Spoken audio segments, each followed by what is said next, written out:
성령님 좋은 아침입니다. 이 시간 성령님을 초청합니다. 오늘도 내 안에 오셔서 하나님을 기쁘시게 드릴 것을 소원하게 해주세요. 오늘 말씀을 통해 구체적으로 무엇을 해야 할지를 깨닫게 해주세요. 깨달은 것을 삶 속에서 실천할 수 있도록 도와주세요. 아멘. 오늘 함께 나누실 하나님 말씀은 창세기 3장 14절에서 24절까지 말씀입니다. 여호와 하나님이 뱀에게 이르시되 네가 이렇게 하였으니 네가 모든 가축과 들의 모든 짐승보다 더욱 저주를 받아 배로 다니고 살아있는 동안 흙을 먹을지니라. 내가 너로 여자와 원수가 되게 하고 내 후손도 여자의 후손과 원수가 되게 하리니 여자의 후손은 내 머리를 상하게 할 것이요 너는 그의 발꿈치를 상하게 할 것이니라. 또 여자에게 이르시되 내가 네게 임신하는 고통을 크게 더하리니 네가 수고하고 자식을 낳을 것이며 너는 남편을 원하고 남편은 너를 다스릴 것이니라.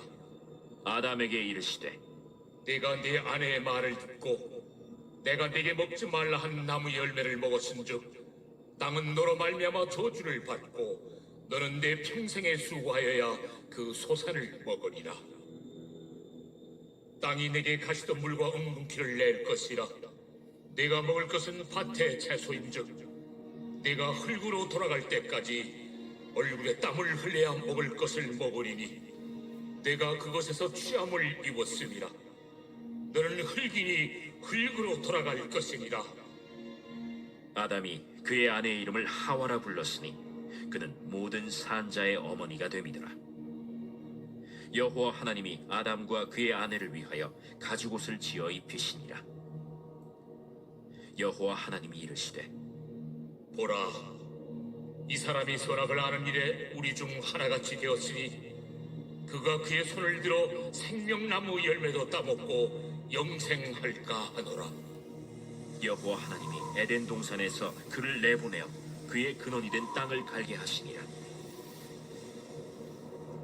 이같이 하나님이 그 사람을 쫓아내시고 에덴 동산 동쪽에 그룹들과 두루 도는 불칼을 두어 생명나무의 길을 지키게 하시니라.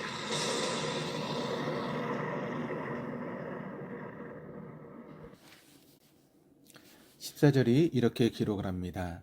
여호와 하나님이 뱀에게 이르시되 내가 이렇게 하였으니 내가 모든 가축과 들의 모든 짐승보다 더욱 저주를 받아 배로 다니고 살아있는 동안 흙을 먹을지니라. 하나님께서 아담에게는 내가 먹지 말라 한 그 나무의 열매를 먹었느냐라고 물어보셨고 하와에게는 내가 어찌하여 이렇게 하였느냐라고 물어보셨습니다. 그러나 뱀에게는 내가 이렇게 하였으니 내가 이렇게 하였기 때문에 라고 단도직입적으로 죄를 지적하셨습니다. 아담과 하와에게는 질문을 통해 회개할 기회를 주신 것과 같고 뱀은 바로 정죄하신 것입니다. 이것만 봐도 하나님께서 당신의 형상을 따라 창조하신 사람을 얼마나 사랑하셨는지를 알 수 있습니다. 하나님께서 저주를 받은 뱀은 다리가 아닌 배로 기어다니고 살아있는 동안 내 생명의 모든 날들 동안 흙을 먹게 될 것이라 말씀하셨습니다. 저주하다에는 내버리다, 포기하다 라고 하는 뜻이 있습니다. 하나님께서 뱀을 저주하셨다라고 하는 것은 그것이 하나님께서는 외면의 대상이 된 것과 같습니다. 우리 사람이 하나님께 외면의 대상이 아닌 것이 얼마나 소망이 되고 용기가 되는지 모릅니다. 뱀에 대한 하나님의 정죄의 심판은 이렇게 이어집니다. 15절입니다. 내가 너로 여자와 원수가 되게 하고 내 후손도 여자의 후손과 원수가 되게 하리니 여자의 후손은 내 머리를 상하게 할 것이요 너는 그의 발꿈치를 상하게 할 것이니라 하시고, 예수님께서는 남자를 통하지 않고 성령님에 의해서 잉태되었습니다. 그리고 태어나셨습니다. 마태복음 1장의 족보에는 누가 누구를 낳고 라고 하는 말씀이 반복되는데 아버지가 아들을 낳은 사실을 반복해서 말합니다. 그런데 요셉은 예수를 낳았다라고 하지 않고 야곱은 마리아의 남편 요셉을 낳았으니 마리아에게서 그리스도라 칭하는 예수가 나시니라 라고 증거합니다. 즉 예수님은 요셉이 아니라 마리아가 낳았다라고 합니다. 예수님은 문자 그대로 여자의 후손인 셈입니다. 그래서 여자의 후손은 예수 그리스도를 예표합니다. 뱀은 여자의 후손의 발꿈치를 상하게 한다라고 하는데 예수님의 십자가를 예표한다고 할 수 있습니다. 하지만 여자의 후손은 뱀의 머리를 상하게 할 것이라고 합니다. 상하게 하다라고 하는 것은 타박상을 입히다라고 하는 그런 뜻도 있지만 분쇄하다, 박살내다의 뜻도 있습니다. 예수님께서는 마지막 때에 마귀를 영원한 죽음에 이르게 하시는 분이십니다. 성경에서 사단의 권세를 깨뜨리시고 승리하실 예수를 보여주는 것이 오늘 본문입니다. 그래서 이 구절을 원시복음 또는 최초의 복음이라고 말합니다. 선악을 알게 하는 나무의 열매를 따서 먹은 후에 여자가 겪어야 될 고통은 이러했습니다. 16절입니다. 또 여자에게 이르시되 내가 내게 임신하는 고통을 크게 더하리니 내가 수고하고 자식을 낳을 것이며 너는 남편을 원하고 남편은 너를 다스릴 것이니라 하시고, 이 말씀으로 보아 선악을 알게 하는 나무의 열매를 따먹기 전에는 출산할 때 고통이 없었거나 아주 적었던 것으로 여겨집니다. 사람이 느낄 수 있는 가장 큰 고통 중에 하나가 산통이라고 합니다. 사람이 범죄하고 난 후에 여인은 출산의 고통을 통해서 자신이 지은 죄가 얼마나 큰지, 죄로 인한 고통이 얼마나 큰지를 몸으로 느끼게 하셨습니다.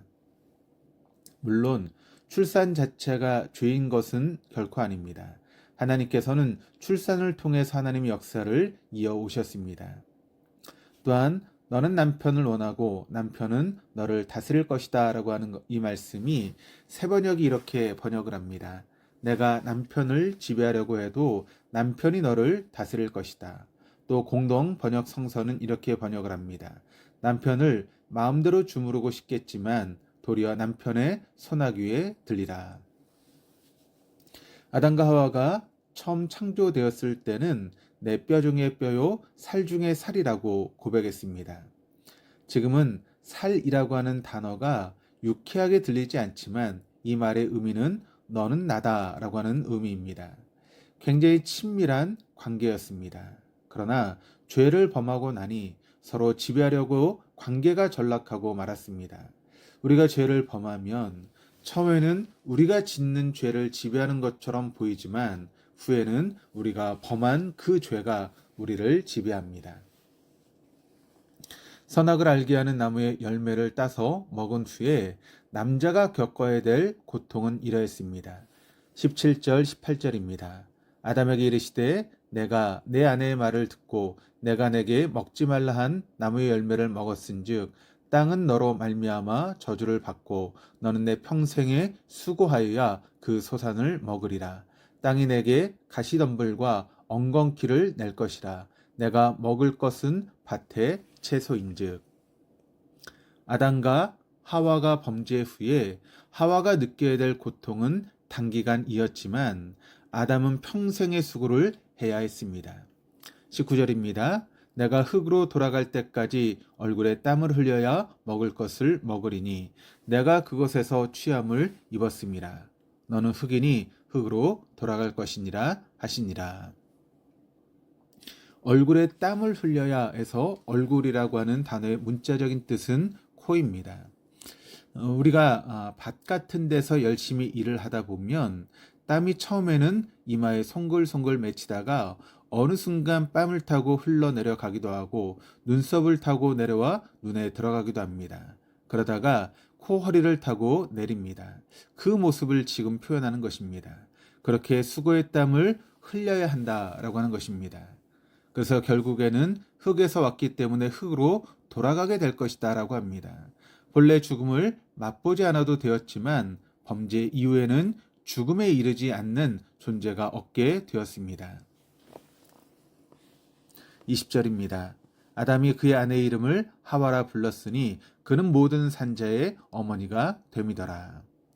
지금까지 하와는 이름이 없었습니다. 다만 여자라고만 불렸습니다. 아담은 그의 아내의 이름을 하와라고 불렀습니다. 하와 앞에 작은 숫자로 1이라고 되어 있고 아래에 보면 생명이라고 되어 있습니다. 하와의 뜻은 생명입니다. 선악을 알게 하는 열매를 먹은 이후로 사람에게 죽음이 찾아왔지만 여인을 통해서 생명이 이어질 것을 약속하시는 말씀입니다. 21절입니다. 여호와 하나님이 아담과 그의 아내를 위하여 가죽옷을 지어 입히시니라. 아담과 하와는 하나님께서 금하신 선악을 알게 하는 나무의 열매를 따서 먹은 후에 자신들이 벗은 상태라고 하는 것을 확인하고 무화과 나무 잎을 엮어서 치마를 만들어 입었습니다. 죄를 짓게 되면 가장 먼저 찾아오는 것은 수치심입니다. 만약 죄를 짓고도 수치심이 찾아오지 않는 상태가 되었다면 자신이 그 죄에 먹힌 것과 같습니다. 하나님께서는 아담과 하와를 위해서 가죽옷을 지어 입혀 주셨습니다. 이것은 아담과 하와가 만들어 입은 것과 단지 재질만 다른 것이 아니었습니다. 그들이 만들어 입은 것은 치마였습니다. 이 단어는 허리띠로도 번역이 되어 있습니다. 지금 우리가 쓰는 표현으로 하면 미니스커트 정도의 크기입니다. 하지만 하나님께서 입혀주신 가죽옷은 어깨에서 무릎까지 내려오는 긴 옷입니다. 지금의 표현으로 하면 원피스와 같습니다. 그리고 하나님께서 아담과 하와에게 가죽옷을 만들어 입혀주시기 위해서는 반드시 짐승을 잡아야 했을 것입니다. 이것은 사람의 죄를 속하기 위한 첫 번째 희생이었고 구약 속죄 제사의 원형과 같습니다. 그리고 장차 인류의 죄를 대신 담당하실 예수 그리스도의 희생적인 죽음을 예표하는 사건으로 보여주고 있습니다. 우리 성경에는 21절이 여호와 하나님이 아담과 그의 아내를 위해서 가죽옷을 지어 입히시니라 라고 되어 있지만 히브리어 성경을 순서대로 번역하면 지으셨다. 여호와 하나님이 아담과 그의 아내를 위하여 가죽옷을 입히셨다.